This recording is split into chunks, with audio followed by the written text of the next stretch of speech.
Everyone, this is me Sadia है और मैं आपके लिए लेके आई हूँ अक्टूबर के बाकी महीने की रीडिंग, जो कि शुरू होता है 15 अक्टूबर से लेके 31 अक्टूबर तक। ये रीडिंग होगी साइन ऑफ टॉरस के लिए। सो देखते हैं टॉरस के लिए बाकी के महीने में क्या आने वाला है, क्या एनर्जीज़ हैं जो आपकी लाइफ में आने वाली हैं। इस रीडिंग में हम ओरेकल डेक इंक्लूड करेंगे, चार्म्स ऐड नहीं होंगे, सो स्टे ट्यून्ड। और कार्ड शफल करते हुए रिमाइंड करवाऊंगी कि ये एक जनरल रीडिंग है, सबके साथ मैच कर भी सकती है और नहीं भी। सो जो मैसेजेस, जो चीज़ें, जो बातें आपकी लाइफ में आपकी सिचुएशन से मैच करते हैं, आप उन मैसेजेस को पिक करो और बाकी सबको छोड़ दो। अगर आप पर्सनल रीडिंग चाहते हो पेपाल से या इजी पैसे से पेमेंट कर सकते हो, सिर्फ तभी मुझे रीच आउट करो। रीच आउट करने से पहले डिस्क्रिप्शन बॉक्स चेक कर लो, उसमें सारी सर्विसेज जो मैं ऑफर कर रही हूँ along with the price mention है। अगर आप रेडी टू पे हो, सिर्फ तभी मुझे रीच आउट करो ताकि आपका टाइम भी वेस्ट ना हो और मेरा भी। उसके अलावा अगर आप चाहो तो मुझे इंस्टाग्राम पे फॉलो कर सकते हो, जहाँ पे डेली रीडिंग्स अपलोड होती हैं। लिंक जो है वो डिस्क्रिप्शन बॉक्स में गिवन है। और यप, लेट्स स्टार्ट। देखते हैं कि टॉरस के लिए क्या आने वाला है बाकी के महीने के अंदर, क्या एनर्जीज आप एक्सपेक्ट कर सकते हो अपनी लाइफ में। Let's see. King of cups, king of wands. एक और कार्ड लेंगे जस्ट टू कंफर्म कि ये सेम इंसान की एनर्जी है या नहीं। The magician, ace of pentacles, page of pentacles, eight of cups. एक और कार्ड लेंगे, last one, queen of cups. Finally okay, under the deck you do have the chariot. Finally आपकी लव लाइफ में finally आप वो चीज़ें कर सकोगे, वो डिसीजंस ले सकोगे जो आपने काफ़ी टाइम से आप नहीं ले पा रहे थे, for what ever reason, for what ever, चाहे वो काम आपके दरमियान आ रहा था, चाहे वो रिस्पॉन्सिबिलिटीज़ आप दोनों के दरमियान में आ रही थी, चाहे वो डिस्टेंस आप दोनों के दरमियान में आ रहा था। हो सकता है कि आप कहीं और रहते हो, आपका पर्सन कहीं और रहता हो सकता है कि इमोशनल डिस्टेंस था आप दोनों के दरमियान जहाँ पे आप दोनों फीलिंग्स एक्सप्रेस नहीं करते थे।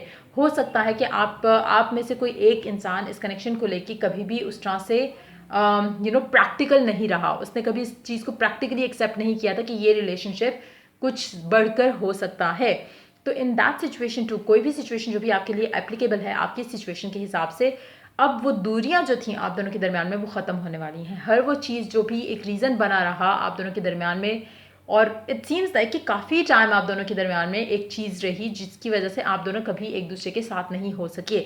लेकिन अब वो रीज़न, अब वो इशू जो भी था, रिस्पॉन्सिबिलिटी थी आपके पर्सन की या आपकी खुद की कोई एक रिस्ट्रिक्शन थी आपकी लाइफ में किसी भी चीज़ को लेके, या आपके अपने थॉट ऐसे थे कि एक माइंडसेट ऐसा था कि अभी शादी नहीं करनी, तो वो जो भी चीज़ें थी, जो भी रुकावटें थी इस कनेक्शन में लेकर, इस लव लाइफ के मैटर को लेकर, अब वो फाइनली रिस्ट्रिक्शंस, माइंडसेट्स जो हैं वो चेंज हो रहे हैं, रिस्ट्रिक्शंस ख़त्म हो रही हैं।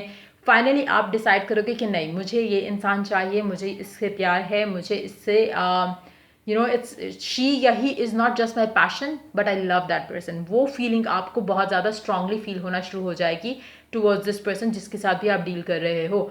आप और ये इंसान डेफिनेटली सोलमेट्स हो, लेकिन मुझे लगता है कि ये रियलाइजेशन आपको आने में काफ़ी टाइम लगा, लेकिन जब ये रियलाइजेशन आ गई है तो चीज़ें एक एक करके रास्ते पे, सही रास्ते पे चल पड़ी हैं ऑलरेडी, और आप और आपका पर्सन बहुत जल्द एक दूसरे के साथ होगे।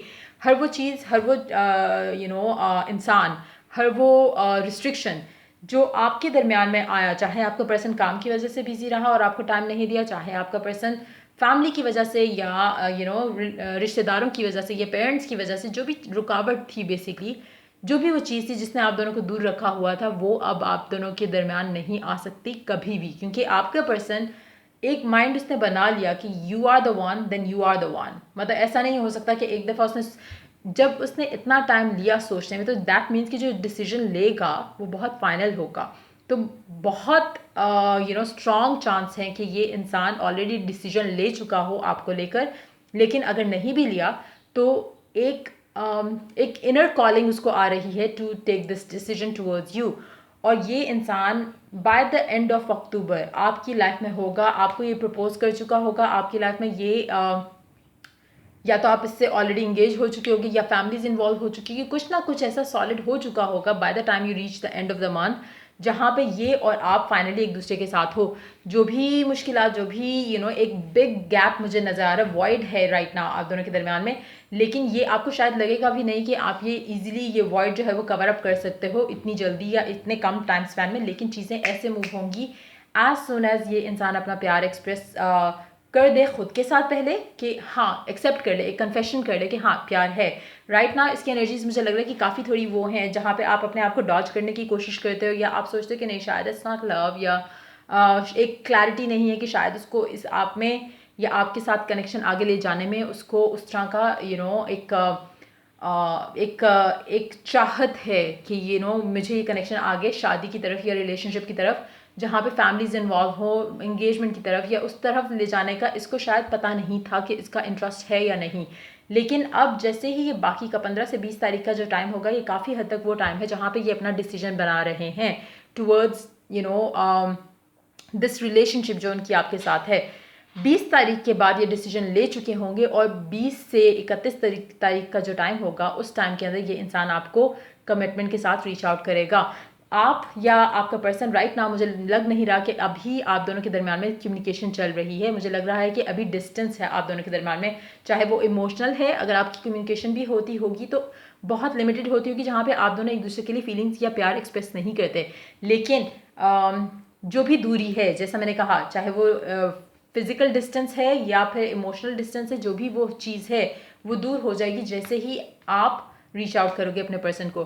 कुछ लोगों के लिए एनर्जीज बिल्कुल रिवर्स हो सकती हैं। हो सकता है कि आपको क्लैरिटी थी लेकिन आपके पर्सन को नहीं थी, तो वो आपको रीच आउट करेंगे। लेकिन मुझे लगता है कि मेजॉरिटी के लिए Taurus is going to be the one जो कि अपने पर्सन को रीच आउट करेगा, क्योंकि they have been the one indecisive. लेकिन ऑपोजिट भी हो सकता है कुछ लोगों के लिए। इसके अलावा देखते हैं ओरेकल क्या गाइडेंस देता है आपको बाकी के लिए महीने के लिए। Let's find out.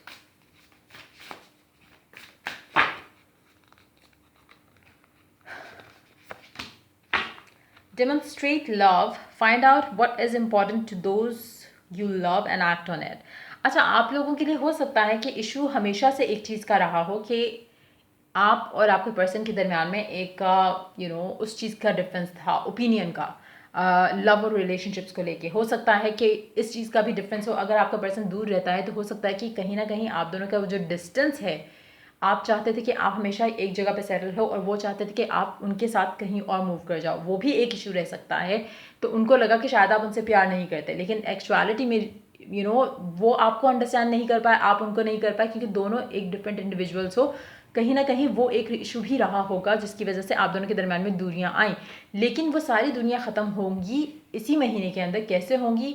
कुछ लोगों के लिए बहुत ही एक मैजिकल जर्नी रहेगी जिसमें सारा कुछ बहुत आसानी से आगे बढ़ेगा। कुछ लोग हो सकता है कि मैनिफेस्ट कर रहे हो, लेकिन बढ़ेगा। ये सिचुएशन जो है फाइनली अपने क्लोजर की तरफ जा रही है, जहाँ पे आउटकम आपके फेवर में है, आपकी लव लाइफ के फेवर में मुझे दिख रहा है। और कहीं ना कहीं यहाँ पे एक ज़रूरत रहेगी कि आप और आपका पर्सन अंडरस्टैंड करो कि आप दोनों डिफरेंट इंडिविजुअल्स हो और एक्सेप्ट करो एक दूसरे को the way you guys are. उससे होगा क्या कि आपका बॉन्ड स्ट्रांग होगा, फ्रेंडशिप आपकी बढ़ेगी और आप उसके प्यार करने का तरीका अंडरस्टैंड करोगे, वो आपके प्यार करने का तरीका अंडरस्टैंड करेंगे। और that's how you lead this connection to something stable. So उसके अलावा देखते हैं एक और गाइडेंस कार्ड, देखते हैं ये क्या ऐड करता है। Look at the bigger picture. मुझे लगता है जो सेजिटेरियस का जो टाइम होता है, टाइम फ्रेम, वो काफ़ी सिग्निफिकेंट रहेगा नवंबर के एंड से लेके दिसंबर की शुरू तक। Yes, sorry. Hold on.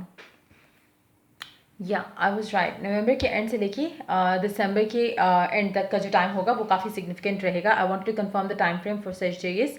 तो बेसिकली आपका ये जो टाइम होगा उसमें हो सकता है कि आप कुछ लोग जो है वो इंगेज हो इस टाइम के अंदर। कुछ लोग हो सकता है कि आप लोग शादी की तरफ बढ़ाओ, अपना ये कनेक्शन आगे लेके चलो। कुछ लोगों के लिए हो सकता है कि ट्रैवल आप करो इस टाइम में अपने पर्सन के साथ एज वेल। लेकिन मुझे लगता है कि आप दोनों फाइनली अंडरस्टैंड करोगे कि कनेक्शन का मतलब क्या है, आप दोनों का कनेक्शन जो है वो है क्या एक्चुअली।